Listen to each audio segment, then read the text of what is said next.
Okay, mga sangkay, nasaan na nga ba itong sundalo no, na nag-withdraw ng suporta kay PBBM? Nasaan na nga ba siya ngayon? Ito po yung ating aalamin.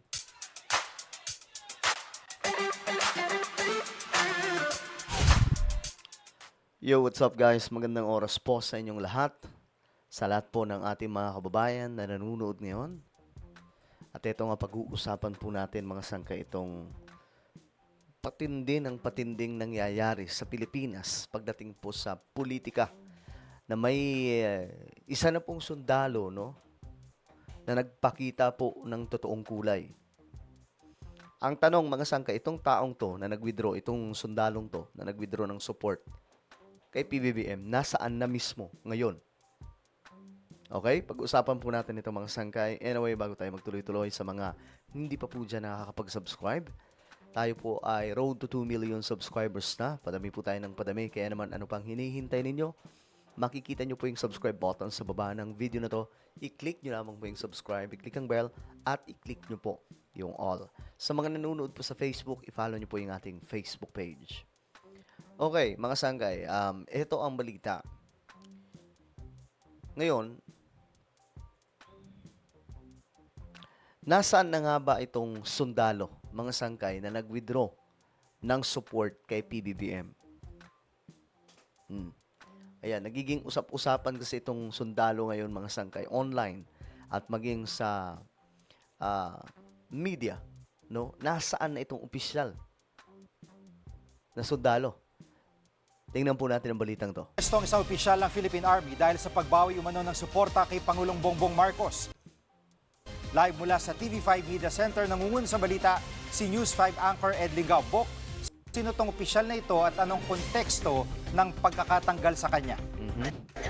Well, Jiggy, ang tinanggal sa pwesto ay si Colonel Odi Mongao. Siya po ay commander ng Training Support Group at commander din ng Training Development Center. Ang nagtanggal sa kanya ay si Major General Mike Lohico, ang pinaka-commander mismo ng AFP Training Center. Ang dahilan dahil daw sa ilang mga social or at least one social media post ni Mongao kung saan sinabi niya that he's withdrawing his personal support for President Marcos and also that the President has lost the moral ascendancy as the Commander-in-Chief. Now, I have to stress lamang na we have not seen the actual post yet. I've checked the social media postings of Colonel Mongao. He has at least 2 social media accounts pero hindi natin mahanap. So we don't know kung binabana o tinanggal na yung mga post na yun. Pero Baka binura ng mga sangkay.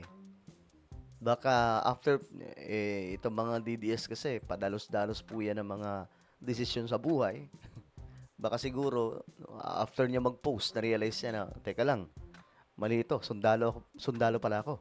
So ayun na, mga sangkay, baka binura. apparently sufficient na yun para sa training command at ng AFP na tanggalin sa pwesto si Mongao, at least for the moment, habang siya iniimbestigahan for possible charges. Kasi medyo sensitibo kahit papano itong posisyon ni Mongao dahil itong training command kung saan siya yung commander ng Training Support Group at ng Training Development Center ay yung mismo naguhulma ng pag-iisip ng mga sundalo at ng mga opisyal ng Oh my goodness. Medyo kailangan po talagang tanggalin kasi ma-impluwensyahan niya pa yung iba mga sundalo.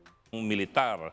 So that may have some bearing on on why the army is acting so fast on this matter, Jiggy.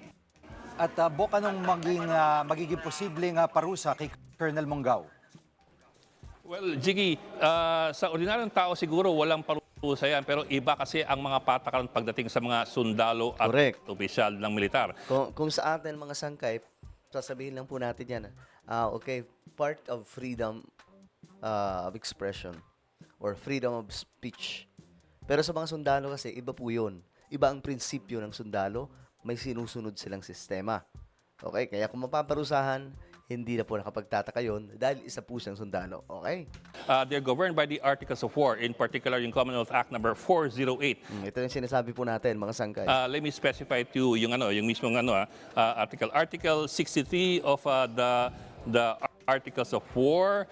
Ang nakalagay po dyan ay yung disrespect for the President, the Vice President, and the National Assembly. Kasi this was passed in 1938 pa, may National Assembly pa noon. So any contemptuous or disrespectful words uttered against the President, the Vice President, and the National Assembly ay maaring parusahan. As well, Article 64 ng Articles of War, disrespect towards a superior officer. Ang maaari nitong mangyari ay possible dismissal from the service and whatever punishment a court martial may decide. Ayun lang, pag ma-dismiss, nako. Pag ma-dismiss, edi sayang po yung benefits. No, sayang po yung magiging pension niya, mga sangkay. Retirement pay, sayang po. Sinakripisyo para po sa isang maduming politika sa bansa. Oh, hindi ko gagawin yan kung ako sundalo, mga sangkay. Kasi, for me, politika yan eh. Hindi mo nga alam kung sino yung totoo sa mga politikong yan eh. Tapos, isasakripisyo mo. Diyos me, Marimar. In this particular case. So, yun ang mga posibilidad na pwede mangyari kay Colonel Mongao. Yung implication nito, Bok, sa AFP, anong nakikita mong maring epekto nito? Well, it's not the first time that this has happened. Of course, you do remember Oakwood Mutiny of 2003 kung Ito, panahon ni Gloria, mga sangkay, di ba? May mga nag-akla sa mga sundalo. saan si Trillanes mismo and members of the Marine Force Recon, the Special Warfare Action Group, the Philippine Navy, the Philippine Air Force, nagsama-sama sila doon sa Oakwood at nagtawag ng pagbibitiw ni Gloria Arroyo. Ayun talaga, malala yun, mga sangkay. Wala pa, itong kay BBM ngayon, yung mga ginagawa ng mga DDS, wala pa po sa kalingkingan yun. Kasi nung panahon po na yun, panahon ni Gloria yun eh. Medyo bata pa po ako noon, mga sangkay. Pero naiintindihan na po natin ang nangyayari. Talagang maraming mga sundalo ang sumubok na mag-aklas. Pero hindi sila yung majority. Pero marami na kung tutuusin. Pero hindi pa rin nagtagumpay. Inano sila eh.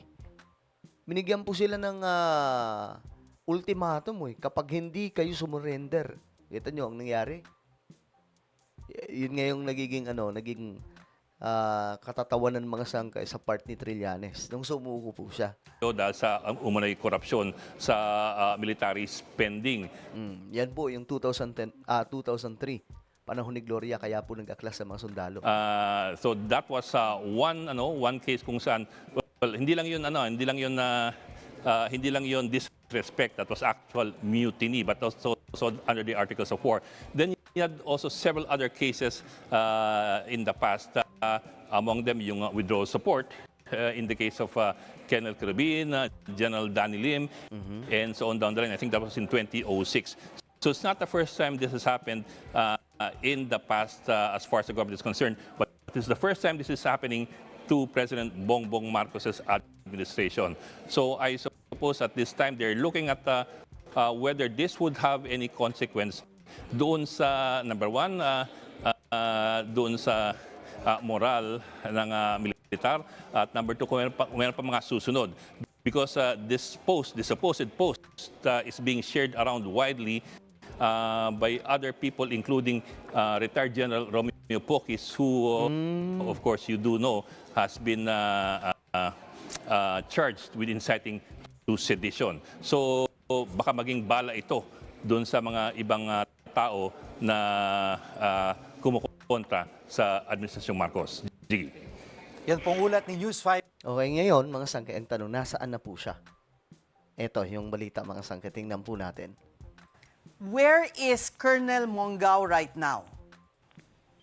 Okay, at around 9:30 this evening, Colonel Mongao voluntarily turned himself in, Okay, isinuko niya ang kanyang sarili.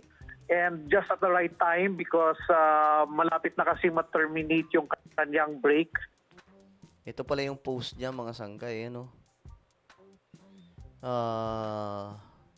Is withdrawing my personal support to our President and Commander-in-Chief, Ferdinand Bongbong Marcos Jr. Sobra na, tama na, the Filipino people is worth fighting for. Mabuhay. Kasi ma-terminate yung kanyang break, kanyang New Year's break. So he voluntarily surrendered himself, turned himself in, And we had a lot to talk about this evening, and he is fully cooperating with us. Nakikipag-cooperate daw po ngayon itong itong isang opisyal ng sundalo mga sangkay na nag-withdraw daw ng support kay BBM. What sanctions will he have to suffer for what he did? That is something that will be determined after we have completed the investigation. So may investigasyon pa. So there are a lot of things that we wanted to determine. What we saw was the post that, what he posted on social media last Ayun. night. And syempre, we want to know the predicators of why he posted that. And try to see what are the other factors that led him to do what he did. So this will just come out later on during the investigation. Right now, we've talked to him, and we advise him to get some rest. According sa kanya, wala siyang tulog for the past 3 days. So we'll give him his mandatory medical check-up, and after that, we will tomorrow morning we will continue with the investigation. But General, he admits that he did indeed make that post. Ito, gandang tanong. Yes, and that this is serious, Inadmit niya na ipinost niya yun.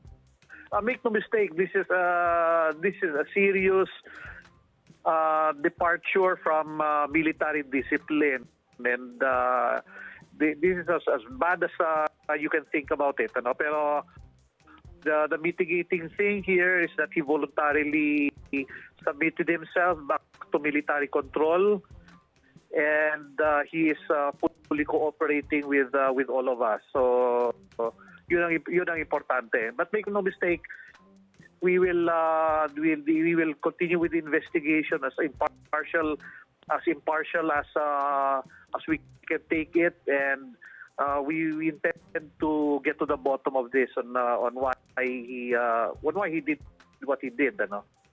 Okay, so yun mga sangkay ang balita. Kung nasaan na po itong general, hindi pala general, mga sangkay, itong opisyal na mukhang mag-aaklas sa presidente po natin o nag-withdraw ng kanyang support. Well, ano po ang inyong opinion, mga sangkay? Sa ngayon, nandoon po siya sa tinurn over niya ang kanyang sarili sa mga sundalo. At ayun na po, mga sangkay, may mandatory check-up po at pinapagpahinga po muna siya. At iniimbestigahan na. Alright? Iba ang sanction, iba po ang disiplina ng mga sundalo kaysa sa atin, mga sangkay. Mayroon po siyang paglalagyan dito. Okay? Ano po ang inyong opinion? Comment down below. Meron po tayong YouTube channel, Sangkay Revelation. Hanapin nyo po ito sa YouTube ngayon din. Kapag nakita nyo na, i-click nyo po yung subscribe, i-click ang bell, at i-click nyo po yung all. Ako na po yung magpapaalam. Mag-iingat pong lahat. God bless everyone.